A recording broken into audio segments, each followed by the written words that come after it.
Ouais, alors là, ça commence à devenir compliqué pour tout cadrer, hein. Donc moi, je suis tout petit. Donc voilà. Enfin, la R5 Turbo sur MCD XR5 Max est finite. Tout ça grâce à tous les copains. Je cite tout d'abord Pioza Racine qui m'a vendu la voiture, à la Rivière qui m'a vendu l'extension, parce que vous verrez qu'il y a une extension de châssis là-dessus, plus m'a aidé pour tout ce qui est montage et puis aussi quelques petites choses qu'on va en parler tout à l'heure.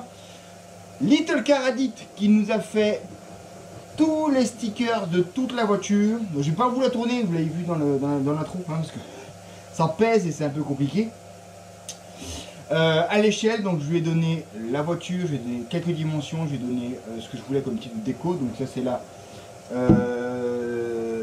voiture du 24e rallye de Tour de Corse, rallye de France de Monsieur Chariot et Monsieur Perrin, inspiré librement d'une voiture vue sur le groupe XR5 de Monsieur Christophe Dupré, je crois, Després, excusez-moi de la prononciation, voilà. Et pour la peinture, on a fait appel bien sûr à Little Car, pas du tout à LB Painting. Bertrand, pardon, désolé, hein, je me suis trompé, c'est pas grave, bon, ça va. Donc toujours brushless, bien sûr, 20S, on va la tester la première fois demain, j'espère que ça va bien se passer. Donc voilà. Pour adapter cette carrosserie sur un châssis de XR5, il faut faire quelques petites choses. Déjà, il faut toujours enlever la carrosse, assez pénible. Hop, hop.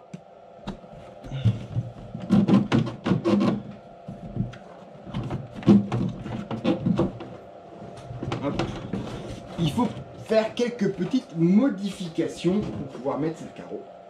Le premier, le plus important, c'est la partie extension de châssis. Donc je vous rappelle, normalement la XR5 fait 560 à 570 d'empattement. Ici nous sommes un empattement de 600, donc 60 mm, qui est rendu possible facilement par l'extension faite ici sur le train arrière.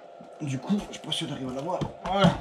Ici, là, cette jolie pièce en alu qui vient en fait totalement se fondre dans le châssis initial sans aucune sous-épaisseur, sans qu'il y ait l'effet pli, c'est-à-dire qu'il y a 3 mm d'alu au-dessus et 3 mm d'alu en dessous, donc ça fait quand même un châssis plat.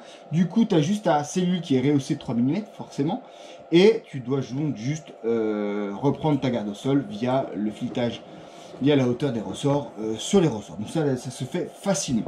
Ensuite, il faut le cardan long.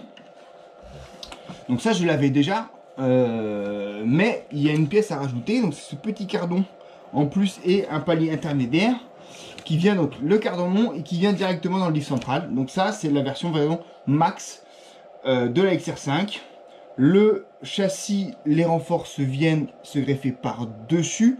Voilà, ça c'est mécaniquement vraiment la chose qui diffère le châssis entre la max et la petite. Donc moi j'ai gardé le châssis, voilà. Maintenant là il faut avoir un peu d'imagination, c'est comment adapter les supports de carrosserie. Donc, là vous avez pu voir, tube d'alu, on a avancé au maximum, donc ici, ça commence à faire loin. Et ici on a avancé d'1 centimètre la fixation pour être bien sous le capot, sous le toit et pour pas gêner par rapport à l'aileron. Donc on a fait 4 cm d'extension via une grosse vis à voie ici, via un tube alu, et ça vient parfaitement se loger sous le toit.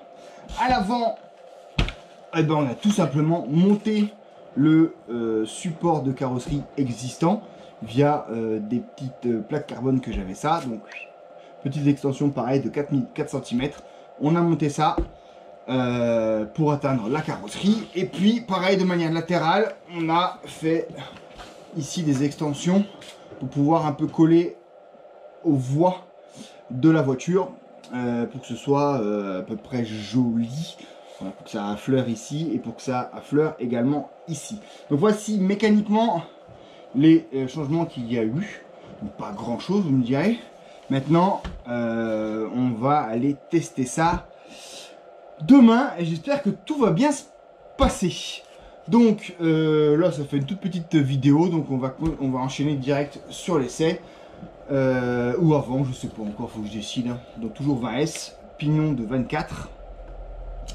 Parce que 23 c'était un peu juste, donc là j'ai mis un petit pignon de 24, comme ça on est tranquillou bilou. Et puis, il n'y a pas de raison que ça se passe mal, hein. La voiture on la connaît, elle marche, elle fonctionne, il fait de nouveau un petit peu beau, parce que ça fait 3 semaines de tracra, voire un mois de tracra à la glace. Donc là on va profiter pour aller rouler. Voilà les amis, à tout bientôt, ciao.